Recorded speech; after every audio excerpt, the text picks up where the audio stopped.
Good evening sir. ഞാൻ Tushar. IIT ഗോവയിലെ first year BTech വിദ്യാർത്ഥിയാണ്. സാറിന്റെ ട്രൂത്ത് വിതൗട്ട് അപ്പോളജി എന്ന പുസ്തകം ഞാൻ വായിച്ചിരുന്നു. അതിലൊരു ചാപ്റ്റർ ഉണ്ട്, നല്ല ആത്മീയത എന്നാൽ നല്ല സാമ്പത്തിക ശാസ്ത്രമാണെന്ന്. അതിന്റെ അവസാന വരിയിൽ സാർ പറഞ്ഞിരിക്കുന്നത് യഥാർത്ഥ ഇക്കണോമിക്സും ആത്മീയതയും വേറിട്ടതല്ല എന്നാണ്.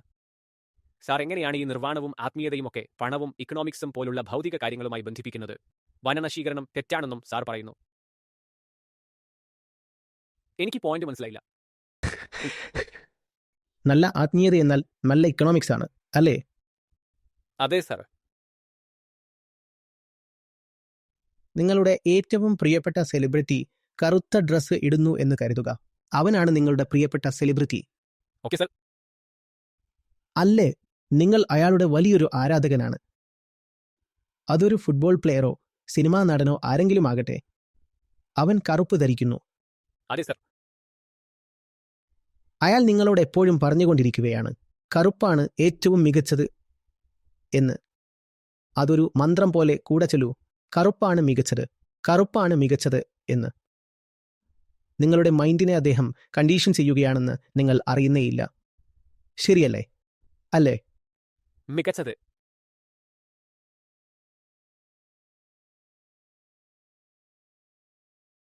അതെ സാർ. പറയൂ, കറുപ്പാണ് മികച്ചത്. കറുപ്പാണ് മികച്ചത്. പറയൂ, കറുപ്പാണ് മികച്ചത്. കറുപ്പാണ് മികച്ചത്. ഇതിന് 1,00,000 രൂപയാണ് വില. ദയവായി വാങ്ങൂ. നിങ്ങൾ അത് വാങ്ങും. കാരണം കറുപ്പാണ് മികച്ചതെന്ന് വിശ്വസിക്കാൻ നിങ്ങൾ കണ്ടീഷൻ ചെയ്യപ്പെട്ടു കഴിഞ്ഞു.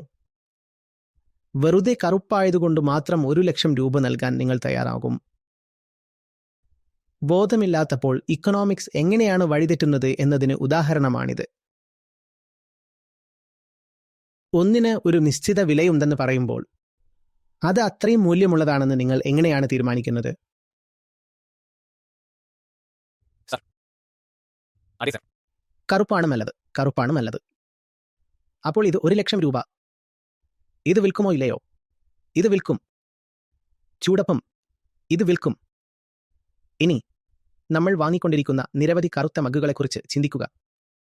അവയെക്കുറിച്ച് ചിന്തിക്കുക. അവയിൽ ഏറ്റവും പ്രധാനം ആഭരണങ്ങളാണ്. ശരിക്കുള്ള ഉപയോഗം വെച്ച് നോക്കിയാൽ അതിനത്രയും വിലയുണ്ടോ? ദയവായി പറയൂ. നിങ്ങൾ നൽകുന്ന പണം ആ സാധനത്തിന്റെ പ്രായോഗികമായ ഉപയോഗത്തിന് തത്തുല്യമായിരിക്കണം. വെറുമൊരു ലോഹത്തിന് വേണ്ടി നിങ്ങൾ എന്തിനാണ് ഇത്രയധികം പണം ചിലവാക്കുന്നത്? കാരണം നിങ്ങൾ കണ്ടീഷൻ ചെയ്യപ്പെട്ടവരാണ്. ആത്മീയമായ അടിത്തറ ഇല്ലാത്തവർക്ക് ഇതാണ് സംഭവിക്കുന്നത്.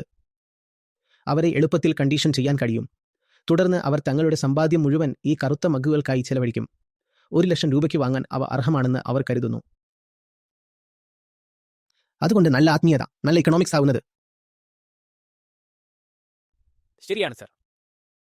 പക്ഷെ നമ്മൾ ഈ ആഭരണങ്ങൾ വാങ്ങുമ്പോൾ, സർ പറഞ്ഞ ഈ ബ്ലാക്ക് മഗ്ഗുകൾ വാങ്ങുമ്പോൾ അതിന്റെ ഗുണങ്ങളും നോക്കാറുണ്ട്. അതായത് നമുക്ക് അത് പിന്നീട് വിൽക്കാൻ പറ്റും. നമ്മളെപ്പോലെ അത് വാങ്ങാൻ ആഗ്രഹിക്കുന്നവർക്ക്. നിങ്ങൾ അത് ഒരിക്കലും വിൽക്കാൻ ഉദ്ദേശിക്കുന്നില്ലെങ്കിലോ? നമ്മുടെ നാട്ടിലെ സാധാരണ ഇടത്തരക്കാരായ എത്രയോ സ്ത്രീകൾ സ്വർണം വാങ്ങുന്നത് അതെടുത്ത് വിൽക്കാൻ വേണ്ടിയല്ല. ഇപ്പോഴും വിൽക്കുന്നു.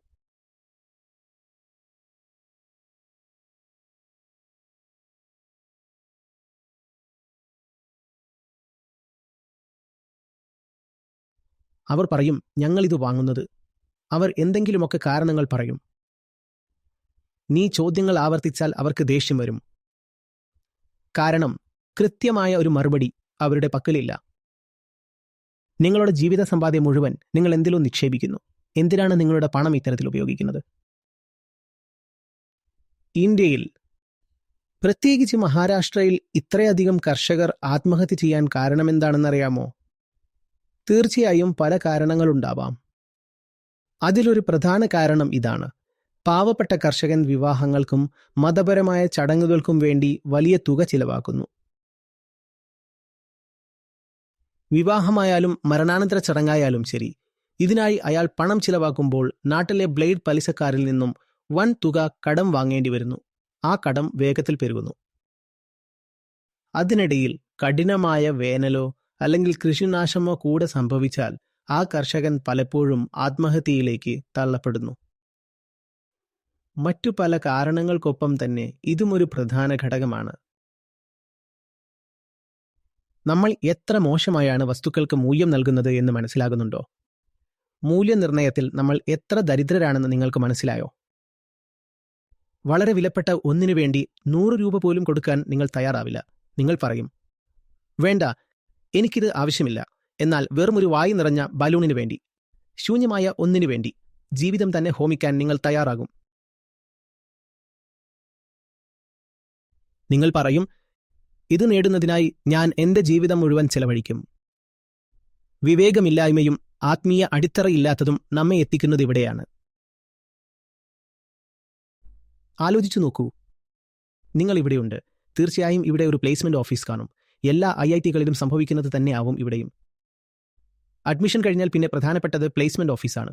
ബാക്കിയുള്ളതൊക്കെ വെറും സമയം കളയൽ അല്ലേ? അഡ്മിഷൻ ഓഫീസും JEEയും ഒക്കെ കഴിഞ്ഞു. നിങ്ങൾ അതിനായി ഒരുപാട് കഷ്ടപ്പെട്ടു. ഇനി നിങ്ങളുടെ കണ്ണ് പ്ലേസ്മെന്റ് ഓഫീസിലാണ്. ഏത് കമ്പനി വരും? ശമ്പളം, ഇന്റർനാഷണൽ പ്ലേസ്മെന്റ്, പണം. ആ പണം കൊണ്ട് നിങ്ങൾ എന്ത് ചെയ്യും? അത് എന്ത് ചെയ്യണമെന്ന് നിങ്ങൾക്ക് ശരിക്കും അറിയാമോ? നിങ്ങൾക്കത് എന്ത് ചെയ്യണമെന്നറിയില്ലെങ്കിൽ വിൽക്കുന്നവർ അത് ആഘോഷിക്കും. കമ്പോളം തുള്ളിച്ചാടും. അവർ നിങ്ങളെ നോക്കി സന്തോഷിക്കും. ദാ വരുന്നു വൻ ശമ്പളമുള്ള, എന്നാൽ അല്പം പോലും വിവേകമില്ലാത്ത ഒരാൾ. അവനെ എളുപ്പത്തിൽ പറ്റിക്കാം. സാർ, ദയവായി ഇങ്ങോട്ട് വരൂ.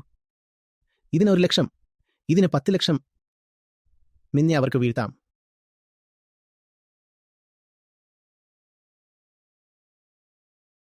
ഒരു ശരാശരി ഇന്ത്യൻ കുടുംബം മകളുടെ വിദ്യാഭ്യാസത്തേക്കാൾ കൂടുതൽ പണം അവളുടെ സ്ത്രീധനത്തിന് ചിലവാക്കുന്നു. ഇവിടെയാണ് ആത്മീയതയുടെ പ്രസക്തി. വിവേകമില്ലെങ്കിൽ പണം എവിടെ ചിലവാക്കണമെന്ന് അറിയില്ല. പഠിപ്പിക്കുന്നതിനേക്കാൾ മുൻഗണന സ്ത്രീധനം നൽകുന്നതിനായി മാറുന്നു. പണം സമ്പാദിക്കുന്നത് നല്ലതാണ്. പക്ഷെ അത് എവിടെ ചിലവാക്കണമെന്ന് നിനക്കറിയാമോ? സമ്പാദിക്കുന്ന രീതിയും അത്ര ശരിയല്ല. കാരണം അവിടെയും നമ്മൾ കൃത്യമായി കണക്ക് കൂട്ടുന്നില്ല. ഓഫീസിലേക്ക് 1.5 മണിക്കൂർ യാത്ര, തിരിച്ച് തിരക്കിലൂടെ മറ്റൊരു 1.5 മണിക്കൂർ. ഈ സമയത്തിന്റെ വില നിങ്ങൾ എങ്ങനെ കണക്കാക്കും? നിങ്ങൾ അത് ചെയ്യാറില്ല. കാരണം വിവേകമില്ല. വിവേകമില്ലെങ്കിൽ നിങ്ങളുടെ സാമ്പത്തിക കണക്കുകൂട്ടലുകൾ എല്ലാം തെറ്റായിരിക്കും. എനിക്കിത്ര ശമ്പളം കിട്ടുന്നു എന്ന് നിങ്ങൾ പറയും. പക്ഷേ ആ ജോലിക്ക് വേണ്ടി നിങ്ങൾ എന്ത് വില നൽകുന്നു? നമുക്ക് അളക്കാൻ കഴിയുന്ന സമയത്തെക്കുറിച്ചാണ് ഞാൻ പറയുന്നത്. 1.5 മണിക്കൂർ, വീണ്ടും 1.5 മണിക്കൂർ. അളക്കാൻ കഴിയാത്ത കാര്യങ്ങളുടെ അവസ്ഥയോ? നിങ്ങളുടെ ഉള്ളിലെ പരിശുദ്ധി, നിങ്ങളുടെ ജോലി നിങ്ങളുടെ ആത്മാവിനെ തന്നെ ഇല്ലാതാക്കുന്നുണ്ടെങ്കിൽ എന്തു ചെയ്യും? 3 വർഷത്തെ ജോലിക്കപ്പുറം നിങ്ങളൊരു കുടിലബുദ്ധിയുള്ള മനുഷ്യനായി മാറിയാലോ? പ്രചോദനമോ? ലക്ഷ്യങ്ങളുടെ പേരിൽ നിങ്ങളെ ഭയപ്പെടുത്തി ജോലി ചെയ്യിപ്പിക്കുന്നു. 3 വർഷത്തിന് ശേഷം നീ ഒരു ഭീരുവായി മാറിയെന്ന് തിരിച്ചറിഞ്ഞാൽ അതിനെന്ത് വില നൽകും? ദയവായി എന്നോട് പറയൂ. നിങ്ങളുടെ ശമ്പള പാക്കേജിൽ ഇതിന് എന്ത് സ്ഥാനമാണുള്ളത്? വിവേകമില്ലെങ്കിൽ നിങ്ങൾക്ക് ലളിതമായ ഗണിതം പോലും ചെയ്യാൻ കഴിയില്ല.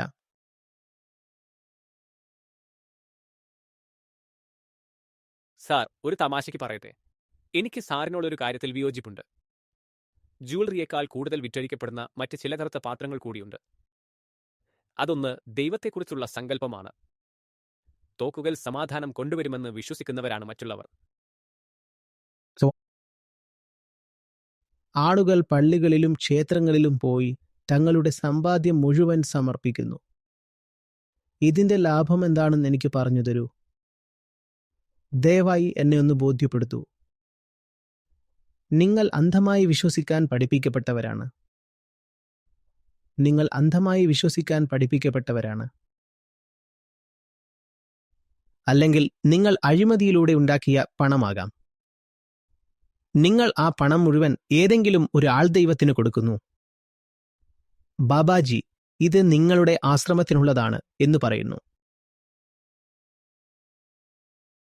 വിവേകമില്ലെങ്കിൽ നിങ്ങൾ നിങ്ങളുടെ പണം കൊണ്ട് ഇങ്ങനെയൊക്കെയേ ചെയ്യൂ. അല്ലെങ്കിൽ ദുബായിൽ പോയി പണം ധൂർത്തടിക്കാൻ നിങ്ങൾ ആഗ്രഹിക്കും. പണം ദുർവിനിയോഗം ചെയ്യുന്നത് അത് ആർക്ക് കൊടുത്താലും ഒന്നു തന്നെയാണ്. അത് ബാബാജിയായാലും ഷെയ്ഖായാലും രണ്ടും നിങ്ങൾക്ക് ഒരു താൽക്കാലിക സന്തോഷം നൽകുന്നു. ഒന്ന് വെറും സങ്കല്പത്തിലുള്ള സന്തോഷമാണ്. മരണശേഷം സ്വർഗം ലഭിക്കുമെന്ന് നിങ്ങൾ വെറുതെ സങ്കല്പിക്കുന്നു. ഒരു ഇൻഷുറൻസ് എടുത്തതുപോലെയാണിത്. മറ്റൊന്ന് ഇന്ദ്രിയ സുഖം നൽകുന്നു. നിങ്ങൾ വലിയ കെട്ടിടങ്ങളും മാളുകളും കാണാൻ പോകുന്നു. ഇതാണ് പണം കൊണ്ട് ചെയ്യുന്നത്. അല്ലെങ്കിൽ എന്തിനാണെന്നറിയാതെ നിങ്ങളുടെ പങ്കാളികൾക്ക് വില കൂടിയ സമ്മാനങ്ങൾ വാങ്ങി നൽകും. പണമുണ്ടാക്കും. തെറ്റായ വഴിയിലൂടെ പണമുണ്ടാക്കി അത് തെറ്റായ കാര്യങ്ങൾക്കായി ചിലവാക്കുന്നു. ഇങ്ങനെയൊരു ജീവിതമാണോ നിങ്ങൾക്ക് വേണ്ടത്? എന്നാലും പണമുണ്ടാക്കുന്നുണ്ടല്ലോ എന്നോർത്ത് നിങ്ങൾ സന്തോഷിക്കും. തെറ്റായ സ്ഥലത്ത് ചിലവാക്കുമ്പോഴും പണമുണ്ടാക്കുന്നതിൽ നിങ്ങൾ അഭിമാനം കൊള്ളും. ഇതെന്ത് ജീവിതമാണ്? പണം ചിലവാകുമ്പോൾ GDP വർദ്ധിക്കും. കാരണം GDPയിൽ വിവേകത്തിന് സ്ഥാനമില്ല. കച്ചവടം നടക്കുന്നുണ്ടെങ്കിൽ GDP ഇപ്പോഴും ഉയർന്നു തന്നെയിരിക്കും. തോക്കുകൾ മാത്രം നിർമ്മിച്ചാലും വെടിയുണ്ടകൾ മാത്രം ചിലവായാലും GDP ഉയർന്നു തന്നെയിരിക്കും. ഇതൊക്കെ നിങ്ങൾക്ക് CV-യിൽ എഴുതി വയ്ക്കാം. ഇത്രയും ശമ്പളമുണ്ടായിരുന്നു എന്ന്. വലിയൊരു സംഖ്യ. നന്ദി സാർ. അതൊരു വലിയ അറിവായിരുന്നു. സാറിനോട് ചോദ്യങ്ങൾ ചോദിക്കാൻ ഇവിടെ വേറെയും വിദ്യാർത്ഥികളുണ്ട്. അന്വേഷ. ശരി. സർ, ജീവിതത്തിൽ ഒരുപാട് കാര്യങ്ങൾ ഒരേ സമയം നടക്കുകയാണ്. എല്ലാം കൂടി ഒരുമിച്ച് സംഭവിക്കുന്നു. അപ്പോൾ എങ്ങനെയാണ് നമ്മൾ ഫോക്കസ് ചെയ്യേണ്ടത്? നിങ്ങൾ ഒന്നേയുള്ളൂ. ഒരേ സമയം നടക്കുന്ന ഈ കാര്യങ്ങളെല്ലാം അനുഭവിക്കുന്നത് നിങ്ങൾ ഒരാളാണ്. നിങ്ങളിലേക്ക് തന്നെ നോക്കൂ. നിങ്ങളിലേക്ക് നോക്കൂ. സർ, ചിലപ്പോൾ നമ്മുടെ ഉള്ളിൽ ഉത്തരമുണ്ടാവണമെന്നില്ല. നിങ്ങൾക്ക് ഉത്തരങ്ങൾ ആവശ്യമില്ല. ഒന്നും ആഗ്രഹിക്കാതെ ചുറ്റുമുള്ളതിനെ ഒന്നും നിരീക്ഷിക്കൂ. അതിലൊരു തെറ്റുമില്ലല്ലോ. വെറുതെ നോക്കുന്നതുകൊണ്ട് നമുക്ക് ഒന്നും നഷ്ടപ്പെടാനില്ല. അതിൽ ഒരു തെറ്റുമില്ലല്ലോ. വെറുതെ നോക്കുന്നതുകൊണ്ട് നമുക്കൊന്നും നഷ്ടപ്പെടാനില്ല. ആ 40 കാര്യങ്ങളും ബാധിക്കുന്നത് നിങ്ങളെയാണ്. നിങ്ങളിലേക്ക് തന്നെ ഒന്ന് നോക്കൂ.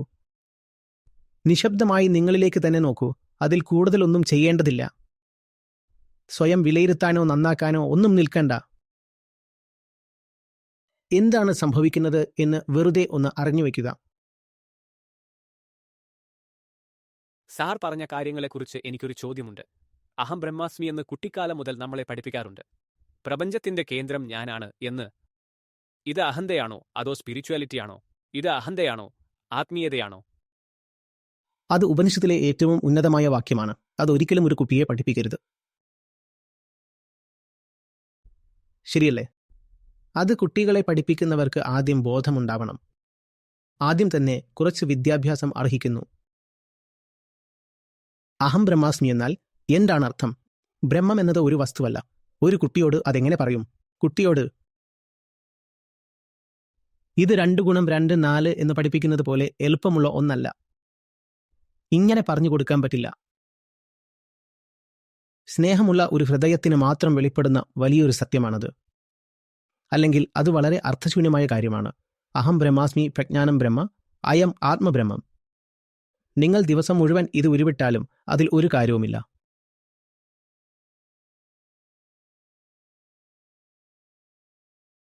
കുട്ടികളോടിത് പറഞ്ഞാൽ അവർ തങ്ങൾ വലിയ ജ്ഞാനികളാണെന്ന് ചിന്തിക്കാൻ തുടങ്ങും. തങ്ങൾക്കെല്ലാം അറിയാമെന്ന്. വേദാന്തത്തിന്റെ പാരമ്യം തനിക്കറിയാമെന്ന് ആ കുട്ടി കരുതും. പിന്നെ ആ കുട്ടിയോട് എങ്ങനെ സംസാരിക്കാൻ പറ്റും? കുട്ടിക്കെല്ലാം അറിയാമല്ലോ.